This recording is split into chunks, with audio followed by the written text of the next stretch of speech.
Hi! Welcome to our channel. ఈరోజు మనం review చేయబోయే మూవీ 'మదనోత్సవం'. స్టోరీలోకి వెళ్తే మన హీరో మదన్ చిన్న కోడిపిల్లలకి రంగులు వేసి అమ్ముతూ ఉంటాడు. ఒక్కరోజు తన ఫ్రెండ్ మోహన్ వాళ్ళ ఇంటికి వెళ్తాడు. అక్కడ ఒక అనుకోని ఇన్సిడెంట్ జరిగి మోహన్ చనిపోతాడు.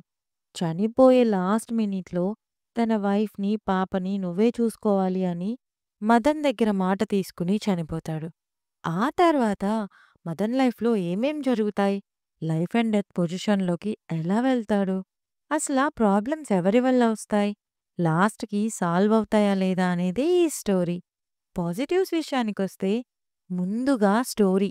అసలు ఈ మలయాళం వాళ్ళు ఇంత చిన్న పాయింట్‌తో ఎలా మూవీస్ తీసేస్తున్నారు? పైగా అంత పర్ఫెక్ట్‌గా. అండ్ ఆర్టిస్ట్ పర్ఫార్మెన్సెస్ ఒక్కరని కాదు అందరూ బాగా చేశారు. కామెడీ కూడా బావుంది. ఇక నెగెటివ్స్ అంటే సెకండ్ హాఫ్‌లో కొన్ని సీన్స్ రిపీటెడ్‌గా అనిపిస్తాయి.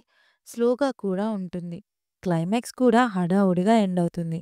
ఓవరాల్‌గా మూవీ ఎలా ఉంది అంటే స్లోగా ఉన్నా ఒక్కసారి చూడొచ్చు ఈ కామెడీ థ్రిల్లర్. అడల్ట్ కంటెంట్ కూడా లేదు. అమెజాన్ ప్రైమ్‌లో Malayalam with English sub stream అవుతుంది చూసేయండి.